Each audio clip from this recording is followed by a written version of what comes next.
Les forces russes ont pris le contrôle de la forêt de Serebrianskoïe, un secteur stratégique à quelques kilomètres de Kremeneia. Cette avancée marque un tournant, car elle ouvre la voie vers la région de Krasnolimansk, autre point clé de la ligne de front. Abonnez-vous et partagez cette vidéo pour suivre l'évolution de cette guerre qui ne cesse de se redessiner. Le ministère de la Défense affirme que les unités du groupe Zapad continuent d'avancer, délogeant progressivement les troupes ukrainiennes des zones habitées et des positions fortifiées. Selon le communiqué, l'armée russe a capturé des armes, des véhicules et même des soldats ukrainiens. Les responsables militaires mettent en avant une coopération étroite entre les différentes composantes, fusiliers motorisés, troupes d'assaut, unités de reconnaissance, artillerie et blindés.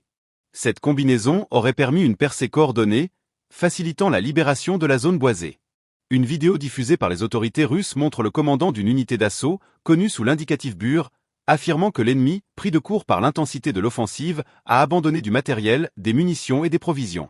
Le récit corrobore celui d'un officier de reconnaissance, identifié sous l'indicatif Rom, qui décrit un système défensif ukrainien en 3 niveaux. La première ligne, la plus fortifiée, servait de rempart initial. La deuxième constituait une zone tampon en cas de percée.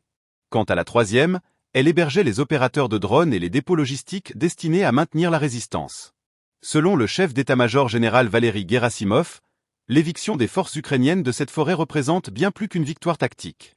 La zone de Serebrianskoïe, utilisée comme bastion défensif par Kiev, constituait un verrou sur l'axe menant vers Krasnolimansk.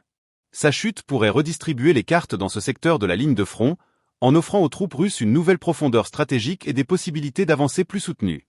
Cette progression s'inscrit dans un contexte d'affrontement particulièrement intense dans l'est de l'Ukraine.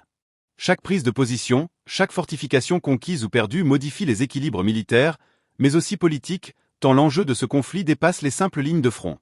À travers la forêt de Serebrianskoïe, c'est une partie du rapport de force global qui se joue, avec en perspective la consolidation du contrôle sur le Donbass et l'affirmation de la puissance militaire russe dans la région.